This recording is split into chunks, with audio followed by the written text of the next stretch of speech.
Olá, boa tarde, nessa terça-feira, 1h19 no Acre, começa mais uma edição do Gazeta Entrevista.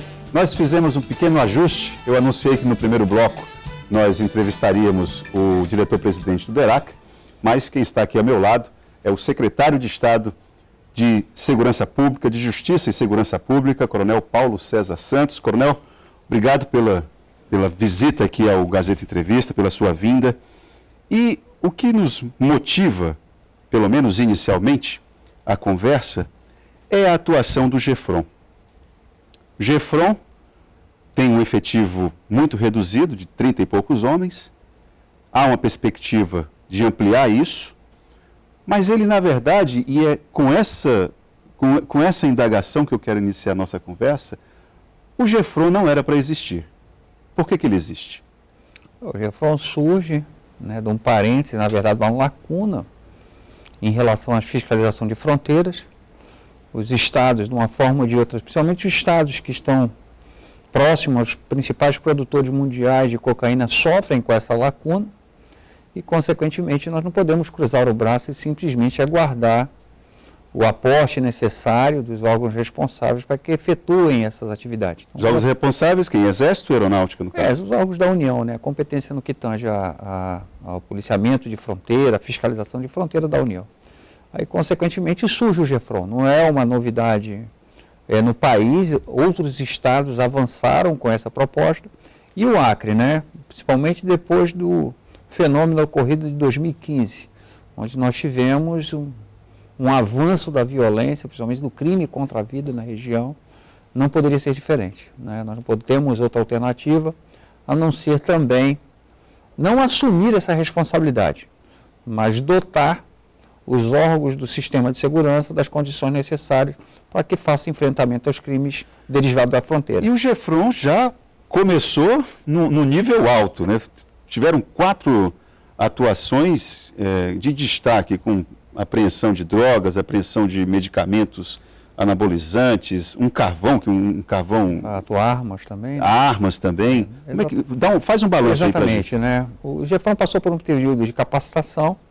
Na semana passada, durante 4 dias especificamente, nós realizamos algumas operações não vinculadas ainda à inteligência, operações de simples fiscalização rodoviária e, consequentemente, a simples atuação, por mais que despida das informações adequadas do trabalho de inteligência, demonstram por si só em que condições estão nossas fronteiras. Haja visto os flagrantes realizados, e flagrantes esses com muita facilidade, com a simples abordagem policial. Teremos um treinamento agora em Cruzeiro do Sul, na próxima semana, e mais especificamente, a partir do dia 2 de novembro, o GEFRON passa a atuar de forma perene em todo o território acreano. É importante colocar que essa atuação ela se dá com o apoio da União, através da Secretaria Extraordinária de Operações Integradas, um órgão que integra o Ministério da Justiça e que está custeando parte da logística necessária para a atuação do GEFRON. Hoje o GEFRON, qual é o efetivo dele? São 32 homens, e a nossa perspectiva é alcançar 150 no ano que vem. O que dá ao governo do estado do Acre, pelo menos, se não a garantia, de construir essa perspectiva de praticamente multiplicar por 5 o efetivo? Nós temos efetivos em formação, nós vamos estar agregando também, em razão de expertise, parte do efetivo do IAPEM, que detém informações extremamente relevantes para o combate ao crime, e principalmente o combate ao crime transfronteiriço, e a capacidade de atuar com o GEFRON com integrantes de toda a força. Então, hoje nós temos bombeiros militares, policiais civis e vamos agregar agentes penitenciários. Temos um formato onde os policiais, mesmo atuando na atividade rotineira de cada instituição, ele poderá atuar concomitante no GEFRON, nos momentos de folga. Então, nós estamos criando um modal de possibilidades de emprego de integrantes da força que possibilitará alcançar 150 integrantes efetivamente no Grupo Especial de Fronteira do Estado do Acre. Agora, Coronel, tem duas situações. Então, nós temos que, pelo menos, a perspectiva para o ano que vem de aumentar o efetivo do GEFRON, associado a isso, aumentar a presença de 3 unidades de fronteira, é isso? Exatamente. Isso aí, como é que está isso em Brasília? Isso aí é um projeto, é um projeto do Ministério da Justiça, 2 secretarias que integram o Ministério da Justiça, que é a Secretaria Nacional de Segurança Pública, em parceria com a Secretaria Extraordinária de Operações Integradas. É interessante colocar que esse projeto surgiu dentro da própria Secretaria de Segurança Pública do Estado do Acre, né, numa construção interna, e o Coronel Ulisses, quando foi para Brasília, levou esse projeto, né, que estava dentro de uma estratégia estabelecida aqui no Estado, apresentou a Brasília, me convidou para participar também, no segundo momento dessa apresentação, e vão ser 10 bases instaladas no Brasil. Dessas 10 bases, 3 no Acre. Uma delas ainda esse ano, no município de Cruz do Sul. É uma base com apoio das forças de segurança pública da União, com a Força Nacional, com o Exército Brasileiro e com a Polícia Militar, né, a Polícia Civil, o Corpo de Bombeiro do nosso Estado, atuando de forma conjunta, num formato diferenciado, um formato onde todos estarão integrados para combater os crimes derivados da fronteira. Coronel, tem aqui uma pergunta, a pessoa não se identificou ainda, mas ela diz o seguinte, é uma dúvida recorrente. O Adilson respondeu agora. Boa tarde, pergunte ao Coronel Paulo César por que as viaturas policiais entram nos bairros com os giroflex ligados à noite. A população acha que é para avisar aos meliantes e não atrapalharem, certamente. A segurança não tem um plano estratégico para coibir de forma efetiva a marginalidade, segundo ele. Adilson. Veja só, Adilson. A polícia que entra com o giroflex ligado é a Polícia Militar. A Polícia Militar, constitucionalmente, é uma polícia ostensiva, né? E a presença do giroflex é exatamente para garantir a ostensividade. Explica o ostensivo, Coronel. O ostensivo já entra para resolver a situação. O ostensivo é aquilo que está se fazer presente. A Polícia Militar, a princípio, ela utiliza da presença ostensiva, né, para preservar o crime. O objetivo dela é evitar que o crime ocorra, né, e não simplesmente flagrar o cidadão no cometimento de crime. Então, o objetivo dessa estratégia de utilizar-se da ostensividade, o homem é fardado, uma viatura caracterizada, né, o giroflex, é garantir, através dessa presença, a inibição à prática de novos delitos. É óbvio que nós temos também equipes veladas que realizam um trabalho de inteligência, de busca de conhecimento, de investigação, que adentram as comunidades, adentram os bairros, sem essa ostensividade, essa presença que possibilita ao cidadão perceber de imediato a presença do policial. É claro que não só o cidadão, né, que está ali cumprindo seus deveres, que é morador, né, que cumpre seu papel junto à sociedade, mas o infrator também vai perceber a presença policial. É importante colocar que nós temos um plano, sim. Esse plano ele tem um viés repressivo e tem um viés preventivo, e nesse sentido eu queria abrir um parênteses. É claro que em uma oportunidade futura nós teremos a oportunidade de falar do programa Acre pela Vida, que é o nosso programa de prevenção transversal, mas é importante colocar que nós temos estratégias, né? Estratégias que passam pelo trabalho ostensivo realizado pela Polícia Militar, pelo trabalho de inteligência realizado pelos núcleos de inteligência da Polícia Militar, da Polícia Civil, do IAPEM e da própria Secretaria de Segurança Pública, e temos o trabalho também velado realizado pela equipe de investigação da nossa Polícia Judiciária, da nossa Polícia Civil. Agora, Coronel, quando você fala que tem um plano, que tem uma estratégia, que tem um departamento de inteligência, é uma afirmação que se contrapõe de uma forma muito, diria, óbvia, com alguns fatos. Por exemplo, ontem, ou foi antes de ontem, uma pessoa foi assassinada na frente da família. Que inteligência é essa que não consegue se antecipar a uma situação dessa, de um camarada que já tinha assassinado um outro numa festa momentos antes? Fica difícil para a gente entender a eficácia de uma inteligência policial que não consegue se antecipar algumas coisas que, para o senso comum, parecem elementares, né? nós temos que deixar bem claro para a sociedade o seguinte, foi produzido um conhecimento, né, derivado de um primeiro homicídio, né, e ocorreu uma retaliação em relação a esse homicídio. Isso é fato, né, chegou à sociedade através de uma série de informes, né, e a própria imprensa assim colocou, mas evitar efetivamente o assassinato de uma pessoa que está à margem do crime é muito complexo. Até porque isso exige a captura dessa pessoa. Por mais que você identifique um alvo, né, seja pela prática de um crime anterior, ou ser ela vitimada, ser uma futura vítima de um delito, não é uma tarefa tão simples, quando ela não quer ser encontrada. E foi efetivamente o que ocorreu nesse caso. Né? Há um trabalho de investigação, é importante colocar. O trabalho da DHPP, Delegacia de Homicídios do nosso Estado, é referência nacional. Ela alcança o maior índice de elucidação de crimes no país, né?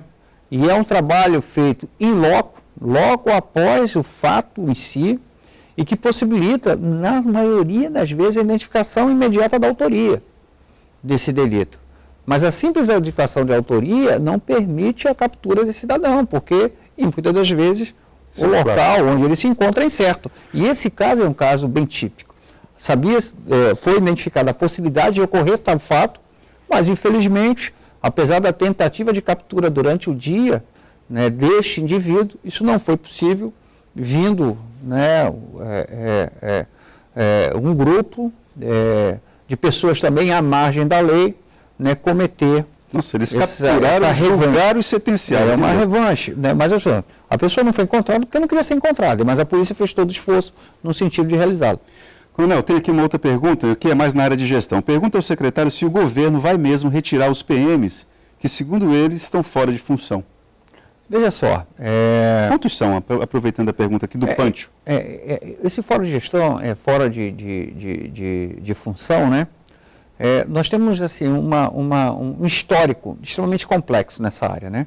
Porque se nós formos analisar qual é a atividade fim, ou seja, o policial, é o policiamento ostensivo. A minha compreensão em relação a isso é que todo policial que não está efetivamente empregado no policiamento ostensivo ou em atividade meia destinada a garantir as condições que os colegas que estão no policiamento ostensivo exerçam na plenitude, não estão na atividade fim. Né? E isso é complexo, porque nós temos um histórico derivado de uma cultura de muros baixos, onde a proximidade do poder é muito grande e muitas das vezes alguns policiais que não têm o perfil adequado para exercer da atividade se aproveitam da aproximação do poder para buscar um jeitinho de se afastar da atividade fim. Nós ainda temos uma série de outras questões institucionais, não só na Polícia Militar, mas na Polícia Civil, no próprio Corpo de Bombeiro, no Instituto Penitenciário, né, que retiram o policial da atividade fim. Um olhar também para a gestão desses órgãos de forma desazeitada, né, não condizente. Eu vou fazer uma pergunta aqui para a sociedade. Há quanto tempo nos deve falar de concurso para o corpo administrativo das forças policiais? Nós não temos. A Polícia Federal ela possui um corpo administrativo e um corpo policial. Então, muitas das vezes, nós temos o policial sendo empregado na área administrativa porque não tem ninguém. Tem uma pergunta aqui, aproveitando, coronel, ele fala, por que foram retirados os policiais da pousada ali do CSE Acre, onde tem vários adolescentes infratores, inclusive que muitos cumprem pena por homicídio? CSE Acre. Nós temos o policial hoje na guarda externa, né? Os policiais, eles realizam a guarda externa, né, das pousadas, nas pousadas que os menores infratores estão numa condição de interno, né, na semi-internação nós não temos, mas em todas as pousadas nós temos o menor na condição de interno, nós temos policiais militares, né? Isso é uma regra. Há uma tendência nacional em afastar essa atividade da atividade policial, né? Mas aqui no Estado nós ainda temos essa realidade. Coronel, tem uma outra pergunta aqui do Farias. Ele pergunta assim, isso aqui é um assunto que diz respeito a uma comunidade muito especial, que é a comunidade escolar. Qual projeto da Polícia Militar está em curso junto às escolas? Eu lembro aqui que havia o policiamento escolar, que era uma demanda antiga dos diretores das escolas, dos professores. A Polícia Militar teve um entendimento de que o 190 resolveria a situação, e isso trouxe uma insegurança para a comunidade escolar. Os professores e diretores se sentiram desguarnecidos ali. Mas a Polícia Militar argumenta, telefone para o 190 que a nossa equipe vai estar aqui, que ela pode atender outras demandas, enquanto não fica só com uma guarnição aqui e tal. Como é que está efetivamente o policiamento escolar? Como é que está essa demanda? Eu vou abrir outro parênteses e falar sobre o Arco pela Vida. O Arco pela Vida é um pacote de estratégias, né, que se resume num programa, e dentre eles existe um olhar especial para as escolas. Na escola nós temos duas atividades bem pontuais. O observatório de segurança, que através das escolas e desse observatório se pretende chegar aos lares das crianças e dos menores, de uma forma tão matriculada na rede pública de ensino, e também a retomada do policiamento escolar. A retomada do policiamento escolar sob um novo olhar. Isso vai ser quando, coronel? Vai ser esse ano ainda. Né? Nós estamos num vai ser para dezembro. Exatamente. A ideia é resgatar policiais da reserva remunerada que ainda tenham condições de atuar para que realizem essa atividade. Né? Nós temos... Tranquilamente escolar, aquele policial da família também. Então, exatamente. O policial escolar, ele tem um viés comunitário, um viés preventivo. Né? Ele não realiza efetivamente a fiscalização que compete à atividade policial. O objetivo dele é estar presente nas escolas para identificar no ambiente escolar quais são os fatores que influenciam a criminalidade na comunidade. E aí informar isso às forças de segurança. Exatamente. Informar as forças, intervir, né, junto aos responsáveis, ele partilha, né, das informações com o Conselho Tutelar, no sentido de chegar àquelas residências onde o abandono material, o abandono intelectual do menor é prática, é comum, né? Naqueles casos em que o aluno se afasta da escola por algum motivo qualquer, ele se faz presente com a visita que a gente chama de solidária a essa residência para saber o motivo desse aluno. Aquele aluno que está tendo um mau desempenho, ele estabelece uma parceria também com o professor para saber o desempenho é o quê? Por uma questão cognitiva ou em razão de qualquer... Coronel, nosso tempo já está acabando. Tem só aqui uma última pergunta do Rodrigo Oliveira em relação a essa turma que está se formando. Vai ser suficiente? São 520 que estão... Qual é o número que está aí? Nós temos hoje em torno de 520 informações entre policiais civis e militares. Né? Os policiais civis, um total de 270, desculpa, concluem o curso ao final desse mês, dia 31, né?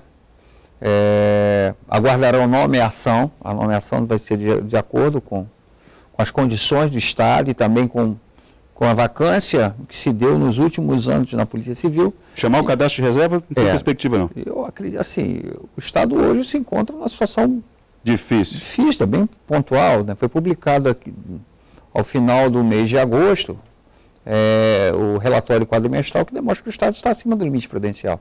Eu não sei efetivamente se o Estado está em condições, né, não é a minha pasta, mas se está em condições de convocar um cadastro de reserva nesse momento. E a Polícia Militar, ainda em março do ano que vem, né, os policiais que estão em formação, é um curso mais longo, de 10 meses, estarão à disposição da sociedade. Eu acredito que é uma opinião também bem particular, que vem da minha experiência, que a questão do efetivo está muito vinculada às estratégias a serem adotadas. E acredito que esse efetivo de 2.600 homens que a Polícia Militar irá alcançar e de 1.000 homens que a Polícia Civil irá alcançar é o suficiente para garantir aquilo que a sociedade quer. Que é uma polícia eficiente. E com uso de inteligência. Exatamente. E com toda uma estratégia, com um corpo de estratégia que permitam respostas à altura do que a sociedade merece. Bom, então, Rodrigo, você que perguntou, a resposta do secretário é não. Não vai ter condições financeiras de bancar para poder chamar esse cadastro de reserva. Mas, coronel, nosso tempo já acabou. Queria agradecer a sua presença aqui, parabenizar pela criação e pelo esse desempenho do GEFRON. Espero que continue, porque a comunidade, são dezenas de mensagens que foram enviadas aqui. Eu tentei fazer algumas perguntas, mas a sociedade ainda está se sentindo muito insegura. Isso não é nenhuma novidade para você. Muito obrigado mesmo pela sua presença aqui. Obrigado, Itaene, me coloco à disposição para novas oportunidades. Obrigado mais uma vez. Nós voltamos logo após o intervalo, falando a respeito de infraestrutura dos ramais aqui do estado do Acre.